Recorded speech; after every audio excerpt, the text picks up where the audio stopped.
Hi, everybody, and welcome back to another Cocktail of the Week. Here we are back on the Tiki Deck. I'm really thrilled this week because we have a very special guest who's joining us all the way from Stratford, the incomparable, the incredible Rod Beattie. Rod, how are you, my friend? Great to see you. Gee, it's all the better for being introduced by you, I must say. Welcome to the Tiki Deck, albeit by Zoom. Yeah, I can't wait to see it in person, but it'll have to be another time, I guess. Oh, well, hopefully it'll be soon enough. You can come up here and socially distant, and you can bring a couple of family members. I understand that you have a couple of new members in your family these days. Yes, I do.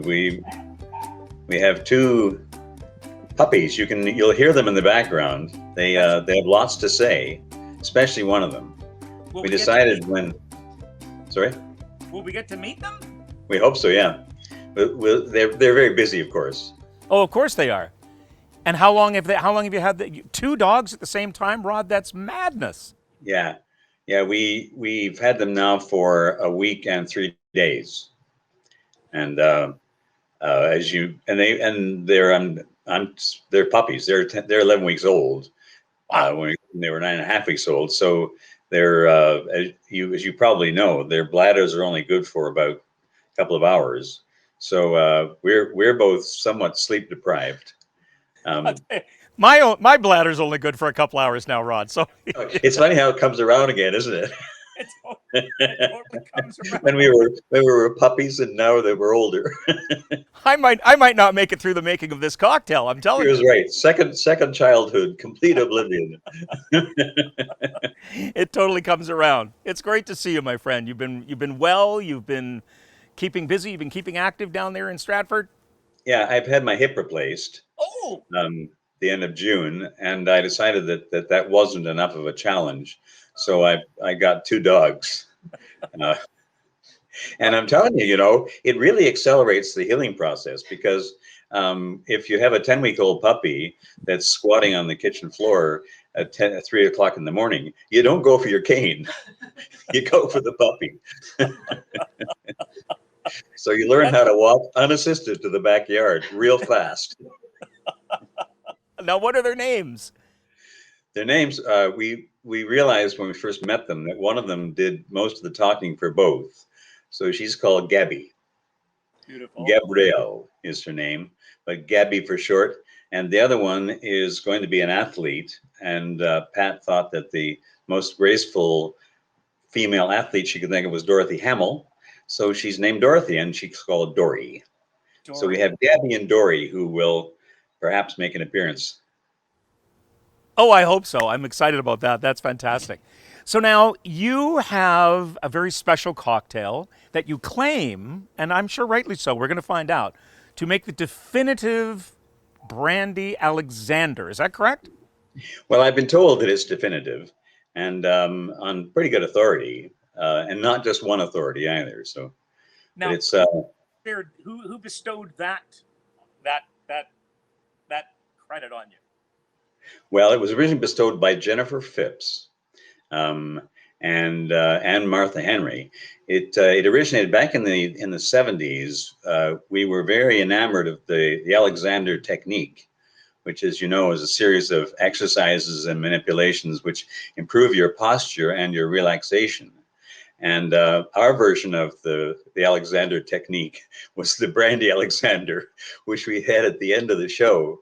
When we were doing Henry IV Part 2 in Stratford, and there was Doll Tearsheet, who was Martha Henry, and Mistress Quickly, who was Jennifer Phipps, and me, Pistol, and it was my responsibility to provide the Brandy Alexanders to wind them down and smoothen out and relax them at the end of the show. Well, that's awesome. But then you were sharing a story with me that you were also made an honorary Trojan woman. How did that come about? Years later, I was asked to do the same wind down process for the Trojan women at the Tom Patterson Theater. I think there were 12 of them. I can't remember exactly, a lot of them. It was a big order of Brandy Alexanders, but it was very successful. And afterwards, they voted me an honorary Trojan woman. So there you were, slinging cocktails for 12 Trojan women every night. Was that the story? That's amazing. Now, this drink, I'll be honest with you. I have not had a Brandy Alexander, I bet you, in 35, 40 years. It's one of those drinks that I always go, wow, that would be so much fun. What's your attraction to it, other than being a Trojan woman now? I think it's just a really terrific cocktail. And its popularity was really before our time, even in the early 20th century. And it originally was just called an Alexander, and it was made with gin. I didn't realize this until I looked it up yesterday. But and I know gin is one of your favorites. But I can't. It's hard to imagine doing a Brandy Alexander with gin. The essential ingredients of it are creme de cacao and brandy, which should be cognac, and cream and nutmeg. And we have all of these ingredients right here in the tiki bar. So how do we go about making this drink? It's done in a cocktail shaker with ice. I have a cocktail shaker with ice. Let me just find all the parts. Cocktail shakers have been playing me up something chronic the last couple of episodes. So I've got one that won't get stuck on me. Yes, Okay. I saw the first stuck episode. That was marvelous. Well, and then How long did it actually take to get unstuck? I know that shaker has been banished to the back of the liquor cabinet. Okay, I have a shaker full of ice. What do I do next? Okay, we need 1 part creme de cacao. Okay, so I've got this creme de cacao, and it's the clear creme de cacao. I don't have, because there is a dark one as well, right? That's a bit of a problem because it really should be the dark creme de cacao, but it's unavailable now in Ontario.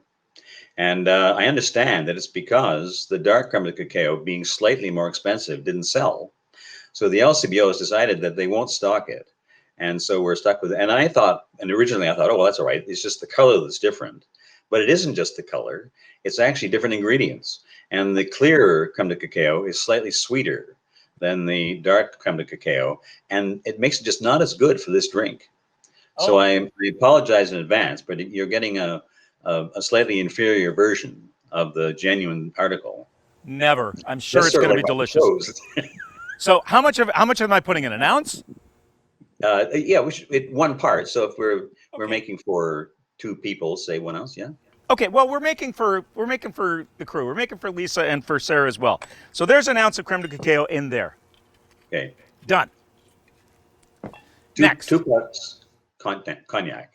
2 parts cognac. Now it's called a Brandy Alexander. So why would you make it with cognac instead of just regular?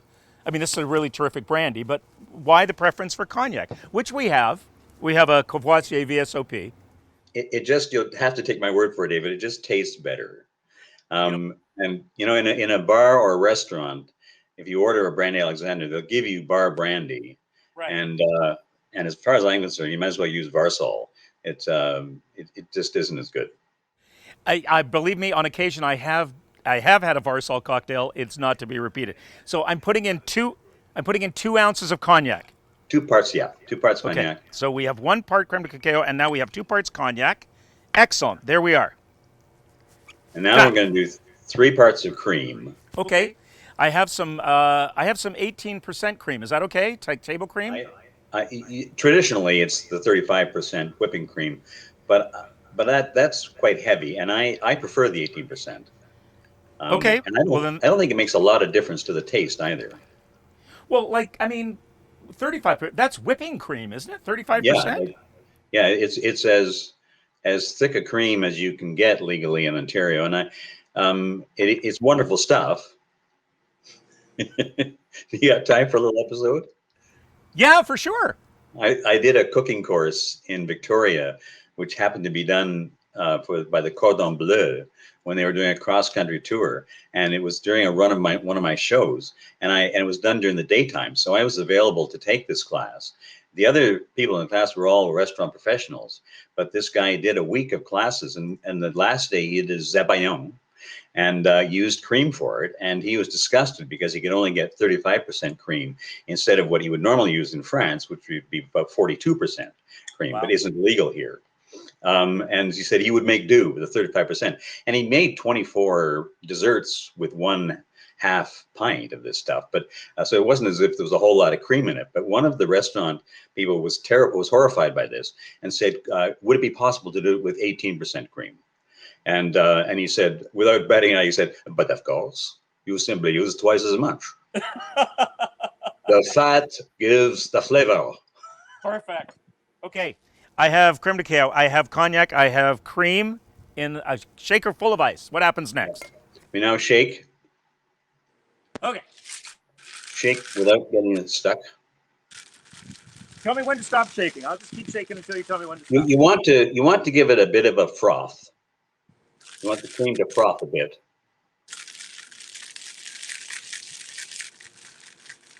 Shake, shake, shake. Pretty good. Shake, shake, shake.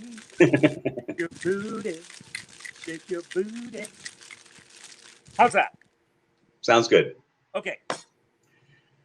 Now, And the traditional glass for this is a coupe, I have a coupe. which you have. And we just pour it into the coupe. You want me to strain it? It Am I pouring it with the ice, or am I pouring it just... It doesn't actually need straining. Okay, so it's like an open I mean, pour. except for the ice. You don't want ice in it. Okay, so we'll just do an open pour here. Done straight out. Can you see this, Rod? Can you see this cocktail that's happening? And now we're going to put a garnish on it of freshly grated nutmeg. Well, we were going to do that because I found my nutmeg grater. There it is. I found my microplane. I couldn't find my whole nutmeg. So Well, how micro is your microplane? well, it's like, you know, that you can I do stuff with. use a zester when I do it. Well, what I have is this beautiful little here's a whole nutmeg right here in my hand. So can I just sprinkle a little bit of this on top? Absolutely, yeah. Yeah. It make the freshly grating it does make a big difference to the taste of this. Totally. I'm all about fresh ingredients, like, you know, because people say to me, well, you know, can I use like the jarred lime juice or something? I go, no, it has to be so. But I'm afraid I thought I had it in the cupboard, but I don't. Now, there it is. Are we there? That's it. Yeah. Now that the other guests are here. Lift one into your left. Okay. Oh, we got to meet the other guests. Good girl. Good girl, yeah. Dory. Good. Yeah, there we are. This is Dory. Hi, Dory. Hi. Yes, Dory. Can you look into the camera? Why don't you slide backwards a bit, Rod? Yeah. There we go. There. There. There. Hello, Dory. Cheers. Lovely to meet you. Good girl. I guess you're a good girl. And where's Gabby? You want to introduce the other one? And now we will meet Gabby. Now we have to meet Gabby. Oh, I'm going to drink this whole thing in one go. It's so...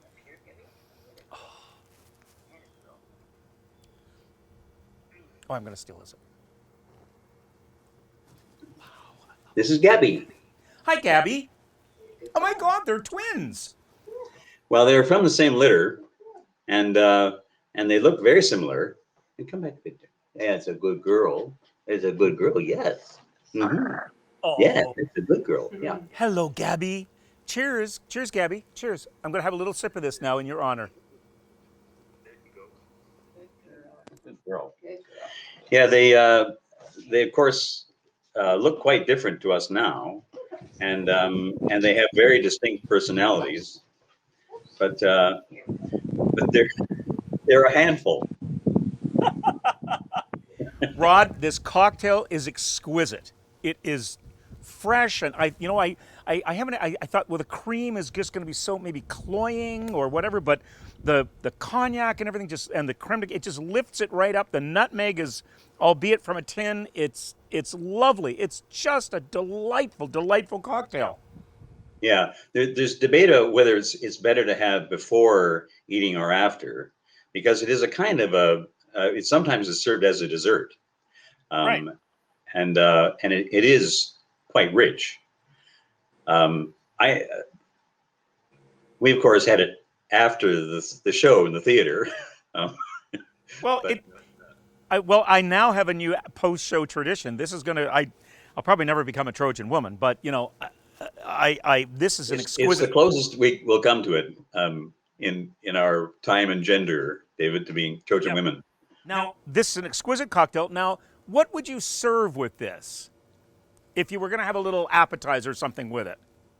We thought about that, and I thought that that the ideal sort of aperitif with it would be a favorite savory flavor with a sweet topping. And one of my favorites is baked brie, Right. and brie is often done with a honey and pecan topping, Right. What about like a little pate? and or a little pate. And I would have for the sweet on that I would have Cumberland sauce. Now, I've had your Cumberland sauce before. I've had your pate, your homemade pate and homemade Cumberland sauce. I'm afraid I have store-bought pate, and I couldn't find any Cumberland sauce or even red currant jelly anywhere in Orangeville. So I'm having a little bit of homemade cranberry kind of a chutney on it. So I'm gonna have these two together. I'm gonna have a little sip of this drink, and then I'm gonna have this pate. Oh yeah. I'm glad you're not here, Rod, because then I don't have to share this. May I ask you what kind of pate it is? It's a chicken. It's a liver pate. It's a chicken. You know, it's chicken liver. And it's smooth, eh? It's a smooth pate. Yeah, that's perfectly good. And the Cumberland sauce is, as you know, it's a terrific accent for any kind of cold meat, but it is hard to come by. Now, a lot of because yours is delicious. Cumberland. It's red currant jelly. There's port wine in it. What else Yeah, do you put in your? You use the probably a jar of the jelly, and you do the zest of an orange, and the zest of a lemon, and then half of the lemon's juice, and then a little white pepper and port, and you cook that up on the stove so that it's not quite boiling, and then you let it sit in the fridge and think about itself for about a day, and it's just a terrific thing. It's a fairly thick sauce, so you don't use very much of it, and it's quite a rich flavor. But the citrus and the port make a magical combination with the currant jelly. As I say to everybody, I have tried this before, Rod. I have had Rod's homemade pate and Cumberland sauce. It's exquisite. Maybe we're going to post a recipe for the Cumberland sauce and all that.